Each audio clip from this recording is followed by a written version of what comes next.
नमस्कार मित्रांनो, कसे आहात तुम्ही? I hope all doing well. Me Vishal, educational code मराठीमध्ये स्वागत करतो.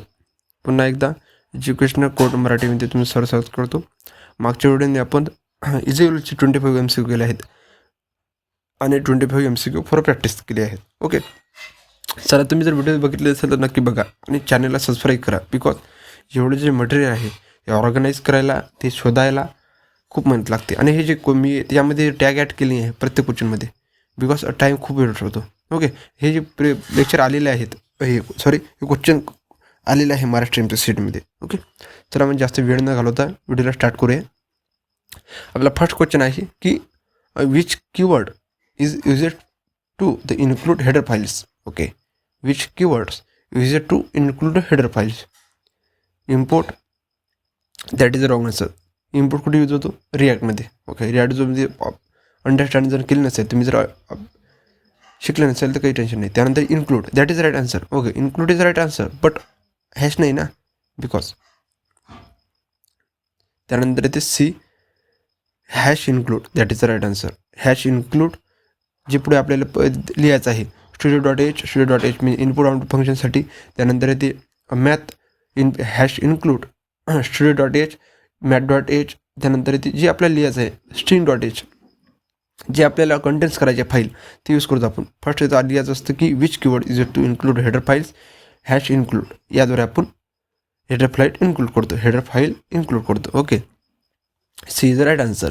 Pre processor directive to the add header files. Preprocessor add director header files. Okay, त्यानंतर येते which function is starting point of the C programs. Which functions starting the of C programs. Okay, start इथं that is wrong. त्यांना main is the right answer. Main काय करतो की तुम्ही जर सीचा कोड बघितला असेल, स्टार्टिंग कशी होतो की इन्क्लूड हॅशटॅग इन्क्लूडमेंट राहतो, त्यानंतर एंड पेन दिला राहतो, मग त्यानंतर आपलं कर्ली बेस दिली राहते. आणि त्यामध्ये जे आपल्याला परफॉर्म करायचं आहे, काय परफॉर्म करायचं, तुम्हाला हॅलोड प्रिंट करायचं असेल त्यामध्ये प्रिंट करावं लागते. ओके, आणि मेन म्हणजे काय होतं की मेन मीन्स तो स्टेट कोड मशीनला पाठवतो. That why main is a starting functions. Okay, which function is starting function is a main function. Main function means important function. त्यापासूनच तो प्रोग्राम एक्झिक्युशन स्टार्ट होते. आणि ते मेन कोड म्हणजेच पूर्ण जे मटेरियल आहे ते मेनपासूनच मशीन कोडला पाठवतो. मशीन कोड मीन्स जे आपले CPU आहे त्याला पाठवतो. Okay, B is the right answer. Execution start from the main. Okay, त्यानंतर इथे which symbol is used to the assign value. Which symbol is used to the assign value. First option आहे B. Second answer आहे B, assign व्हॅल्यूसाठी, assignment operator.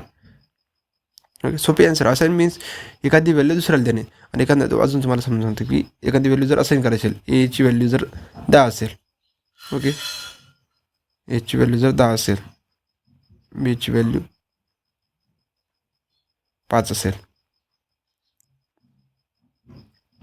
आता मला काय करायचं की जी एची व्हॅल्यू आहे ती बीला द्यायची आहे. तर काय करायचं, बी हे आपण असाइनमेंट ऑपरेटरचा यूज केला. त्यानंतर लिहायचा ए. ओके, आता काय होतं की राईट साईडने लक्षात द्यायचं की जे राईट साईडची व्हॅल्यू आहे ती बीमध्ये चालली जाईल. आता बीची व्हॅल्यू काय होईल, एची व्हॅल्यू काय आहे 10, बीची व्हॅल्यू होऊन जाईल 10. ओके, असाइनमेंट ऑपरेटर जे एची व्हॅल्यू आहे ती बीमध्ये चालली आहे, राईट साईडने विचार करायचा. त्यानंतर याचा चौथा question, which data type store the true or false in C. Okay, int कशासाठी यूज करतो? इंटमध्ये बी यूज होतो. लक्षात ठेवा, एवढं लक्षात ठेवा की इंटमध्ये यूज होते. इंटमध्ये फक्त 2 व्हॅल्यूसाठी यूज होते, 1 या 0. एखादा तुम्हाला जर एखादा ऑप्शन परफॉर्म करायचा आहे, त्याला व्हॅल्यू पाठवायची आहे की कसं लक्षात येतं, हे व्हॅल्यू ट्रू आहे का. एखादा नंबर तुम्हाला जर मी दिला आहे की 10 चेक करायचा आहे, ट्रू आहे, ऑड आहे का इव्हन आहे चेक करायचा आहे. मग त्यामध्ये आपण यूज करू शकतो फक्त 2 नंबर कोणचे, 0 आणि 1. ट्रू असेल तर 1 पाठवायचा, फॉल्स असेल तर 0 पाठवायचा. इंटमध्ये यूज करू शकतो, बाकीचा नंबर यूज करू शकतो नाही. बाकीचा नंबर यूज करशानंतर एरर येते. त्यानंतर care, that is a wrong answer. त्यानंतर बी, त्यानंतर बुल यूज होतो पण सीमध्ये यूज होत नाही. ओके, सीमध्ये यूज होत नाही. त्यानंतर ते no built in boolean. Mostly सीच यूज होते. ओके, एवढं लक्षात ठेवल्यापेक्षा असं लक्ष द्यायचं, तुम्हाला जर ट्रू फॉल्स म्हटलं तर बुलियन आली, आणि त्यानं जर तुम्हाला इंटचा यूज करून जर तुम्हाला ट्रू फॉल्स द्यायचं असेल तर फक्त 2 नंबरचा यूज करायचा.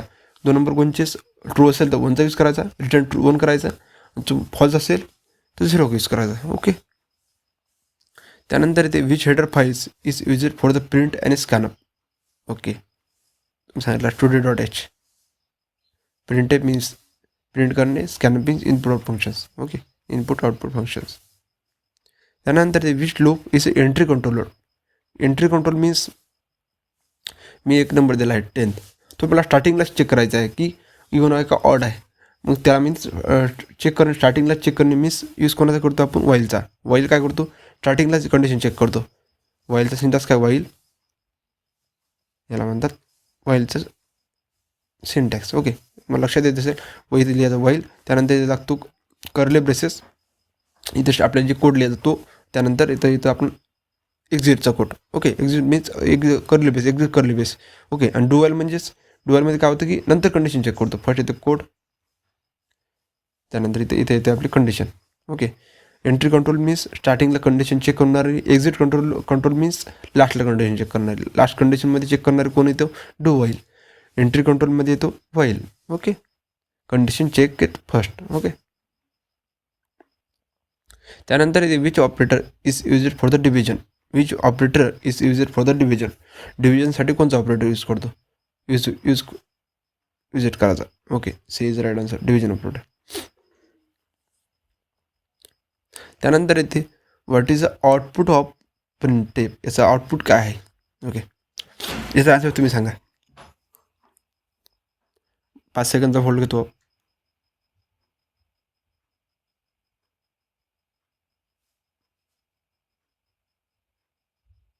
ओके, आता सांगतो मला आन्सर. याचा आन्सर होईल 4 लागून केला तर आन्सर किती, 2 येतो. याचा आन्सर कसं येऊ शकतो, असं येते. ओके, 2.0. आता तुम्हाला विचार पडला असेल वाय 2.0 काय आन्सर येणार नाही. आन्सर याचं बी. तो कोणाकोणा विद्यार्थ्यांना असेल की आन्सर सी का नाही. इथे बघा, तुम्ही लक्ष ठेवा, इथं काय म्हणत आहे सी. पर्सेंट डी कशासाठी यूज होतो, इंटेजरसाठी. इथे जर पर्सेंट एफ जर असतो तर आन्सर आपलं काय आलं असतं, 2.0. ओके, इंटेजर डिव्हिजनमध्ये फ्रॅक्शन होतो, त्याचा जे स्टार्टिंगची व्हॅल्यू असते ती इंटेजर देतो. दॅट वाय 4 डिव्हिजन बाय 2 केल्यानंतर आपली व्हॅल्यू येते 2. Okay, integer division gives integer result. Okay, Y that Y 2. आपल्या जर इथे इथं जर आपल्याला एफ दिला असता तर आन्सर आपलं आलं असतं सी. ओके, त्यानंतर इथे 14वा question. Which keyword is it to skip the loop execution. Skip means एखादं एक्झिक्युशन आपल्याला इग्नोर करायचं आहे. म्हणजेच एखादी इकडे बघा 1 2 आपला नंबर प्रिंट करायचा, 3 4 5 प्रिंट करायचा नाही आहे. ओके, लक्ष ठेवा. त्यानंतर आपल्याला 6 प्रिंट करायचा आहे. आता आपण स्टार्टिंगला काय होतो, 1 प्रिंट करायला पाठवला, 1 प्रिंट होतो, 2 प्रिंट होतो, त्यानंतर 3 प्रिंट करतो, त्यानंतर 4 प्रिंट होतो. त्यानंतर आपल्याला 5ला इग्नोर करायचा आहे. इग्नोर केल्यानंतर कोणता फंक्शनचा यूज करतो, इग्नोर फंक्शनसाठी यूज होतो आपण कंटिन्यू. म्हणजे त्याचं म्हणणं काय असतो की इफ व्हॅल्यू समजा की आय इक्वल टू 5 तर कंटिन्यू. म्हणजे जर जेव्हा आय इक्वल टू 5 होईल त्यानंतर तो एक्झिक्युशन आहे ते कंटिन्यू होईल. जे आपण खाली जर प्रिंट व्हॅल्यू केली असेल, प्रत्येक वेळा आपण व्हॅल्यू प्रिंट करत असेल ते एक्झिक्यूट होणार नाही. ओके, ब्रेक तुम्हाला सांगितलं मी, ब्रेक मीन्स लूपमधून एक्झिट करायला यूज होते. स्किप द करंट एक्झिक्युशन सांगितलं तुम्हाला, इग्नोर द करंट एक्झिक्युशन. त्यानंतर 10वा question. Which function read the string. Which function read the function string. याचा गेट पण यूज होतो, स्कॅनअप पण होतो आणि एफ गेट पण होतं. ओके, जे ऑल फंक्शन आहे ते रीडसाठी यूज होते. त्यानंतर which which symbol is used for the logical not. Which symbol is used for the logical not. Logical not is right answer. Logical not means not equal to. Okay, not equal to असं लक्षात ठेवा.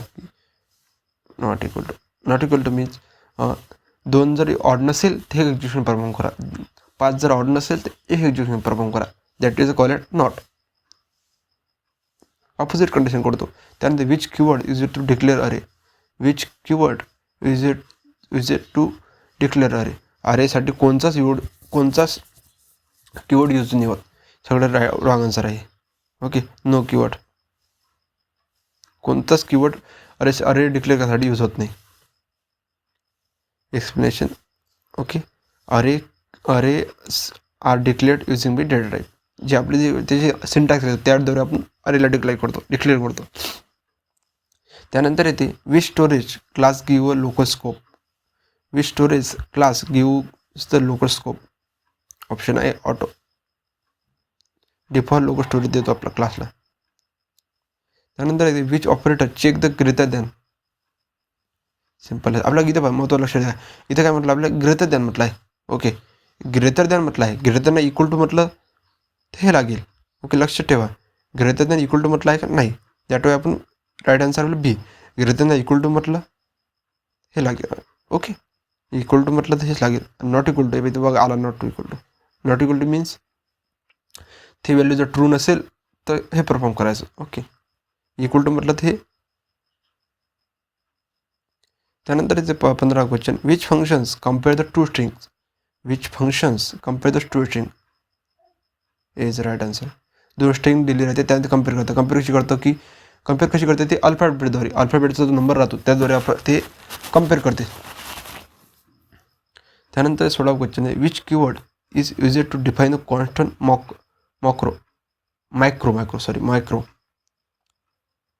C is define micro करतो. Micro constant म्हणजे ते const सारखंच असतं. Okay, त्यानंतर येते विच लूप एक्झिट कंट्रोल्स. हा तुम्ही मग सांगितलं एक्झिट कंट्रोल लूप कोणता आहे. एंट्री कंट्रोल लूप कोणता आहे, while loop. Exit control loop आहे do while. Exit control loop means तर लास्टला कंडिशन चेक करतो. एंट्री कंट्रोल लूप मीन्स स्टार्टिंगला तो कंडिशन चेक करतो. त्यानंतर येते 18 question. Which operator is used to the with pointers. C, B and C. याला आपण पॉइंटर ॲड्रेस करू शकतो, यांना पण आणि यांना पण. ओके, आपला रेफरन्स म्हणजे काय होते की जे करंट एक्झिक्युशन आहे, करंट एक्झिक्युशनमध्ये जो पॉइंटर आहे ते काय करतो, ते ॲड्रेस आणतो. ॲड्रेस रेफरन्स म्हणजे कसं समजायचं की लिंक, एखाद्या व्यक्ती जर एकामेकाला लिंक असेल, आता मी जर दुसऱ्या माझ्या मित्राला लिंक असेल तर मी त्याचा रेफरन्स मी माझ्याद्वारे काढू शकतो. त्याला म्हणतात डे रेफरन्स. आणि ॲड्रेस मीन्स जे मी सध्या करंट एक्झिक्युशनमध्ये जे काय करत आहे, मी सध्या कुठे आहे, त्याला म्हणतात ॲड्रेस. ओके, आणि डे रेफरन्स म्हणजेच माझ्या मित्राचा ॲड्रेस काढणे माझ्याद्वारे, त्याला म्हणतात डे रेफरन्स. ओके, मी अजून मला एवढं समजून सांगतो की डे रेफरन्स म्हणजे काय, की माझ्याद्वारे माझ्या मित्राचा ॲड्रेस काढणं म्हणजे डे रेफरन्स. ओके, माझ्याद्वारे माझ्या मित्राचा ॲड्रेस काढणे म्हणजे त्याला डे रेफरन्स म्हणते, आणि जे माझा ॲड्रेस काढणे म्हणतात त्याला म्हणतात ॲड्रेस. ओके, त्यानंतर 19 question. Which keyword is used to the declare the function prototypes. कोणता कीवर्ड यूज होत नाही, हे फालतू क्वेश्चन देतात महाराष्ट्र MCCTमध्ये. ओके, त्यानंतर 20 क्वेश्चन आहे. Which functions calculate the string length. सोपी आन्सर आहे. स्ट्रिंग लेंथ कॅल्क्युलेट होते, साईज काढते. आणि त्यानंतर लेंथ हा इथे यूज होते, ज्यामध्ये यूज होते. Which function calculate the string length. First option आहे str length. Which operator is highest priority. तुम्ही बॉडमास रूल लक्षात असेल तुमच्या, बॉडमास मीन्स फर्स्टला काय येतो, bracket. That Y first priority राहते ब्रॅकेटला. तुम्हाला कोणतंही मॅथमॅटिकल ऑपरेशन परफॉर्म करायचं असेल, तुम्हाला फर्स्ट जर ब्रॅकेट असेल तर तुम्हाला ब्रॅकेटच तुम्हाला हे करावं लागेल, तुम्हाला कॅल्क्युलेट करावं लागेल. Parenthesis first. Okay, which keywords make variable unchangeable. Okay, option B const म्हणजे आपण nothing change it, value can not be change. Okay, which keyword makes variable unchangeable. B const, value cannot be modified. त्यानंतर 23 question. Which statement is used to the choose the multiple options. Which statements is used to the choose the multiple options. First option आहे if, त्यानंतर इथे else, त्यानंतर switch, त्यानंतर गोट. C, switch म्हणजे काय होतं की मल्टिपल कंडिशन यूज करू शकतो आपण. मला जर असं करायचं आहे की मी जर 1 टाईप केलं, त्यानंतर ॲडिशन परफॉर्म करायचं, मी जर 2 टाईप केलं त्यानंतर मला मल्टिप्लिकेशन टाईप ॲडिशन परफॉर्म करायचं आहे, त्यानंतर मी जर 3 टाईप केलं तर मला जर सबट्रॅक्शन करायचं आहे. दॅट वाय स्विचमध्ये आपण मल्टिपल केस हँडल करू शकतो. That why switch statement is to the choose the multiple options switch. त्यानंतर 44 क्वेश्चन येते, which functions free allocate memory. Option C release the memory. त्यानंतर येते 25 question, which errors occurs during the program executions. Okay, program जेव्हा program आपण run करतो तेव्हा कोणता error occur करतो. Syntax error that is wrong असतं, त्यानंतर इथे compile time that is wrong असतं, त्यानंतर इथे run time error occur while the running program. जेव्हा आपण प्रोग्राम रन करतो त्यावेळेस तो रन टाईममध्ये तो एरर परफॉर्म होतो. ओके, या व्हिडिओमध्ये आपण टोटल 25 MCQ केले आहेत. ओके, पुढच्या व्हिडिओपासून आपण जे कोडद्वारे आपण क्वेश्चन सॉल्व्ह करायचा प्रयत्न करू. म्हणजेच आपल्या विचारतात की असं या कोड दिला आहे, याचा आउटपुट का निघेल, तसे पण महाराष्ट्र MCTमध्ये क्वेश्चन विचारतात. ओके, पुढच्या लेक्चरमध्ये तसे क्वेश्चन करू. 25 तुम्हाला मी प्रॅक्टिससाठी देतो आणि 25 या क्वेश्चन व्हिडिओमध्ये आपण सॉल्व्ह केले आहे. ओके, एक मिनट तुम्ही जर मी तुम्हाला PDF देईल, त्यामध्ये जर तुम्ही 20 आणि 25मध्ये जर सॉल्व्ह केले असेल तर कमेंटमध्ये एक्सेल म्हणून नक्की सांगा. बिकॉज मला पण असं वाटेल की मी काहीतरी करत आहे आणि विद्यार्थ्यांना काहीतरी हेल्प होत आहे. ओके, त्यानंतर 15 आणि 90मध्ये येत असेल तर गुड. आणि अजून जर तुम्ही बिलोमध्ये जर येत असाल तर जी माझी स्टार्टिंग व्हिडिओ आहे ते नक्की बघा. बिकॉज मी प्रत्येक व्हिडिओमध्ये 50 MCQ केले आहेत. मी व्हिडिओ 10 अपलोड केले वाटते, माझ्या लक्षात नाही किती व्हिडिओ अपलोड केले आहे. म्हणजेच कमसे कम 400 ते 500 MCQ आपण कॉम्प्युटर्सवर केले आहेत. तुम्ही जर बघितलं नसेल तर नक्की बघा. बिकॉज ती व्हिडिओ आहे आणि तुम्ही आहे, बिकॉज त्या व्हिडिओमध्ये तुम्हाला खूप हेल्प होईल.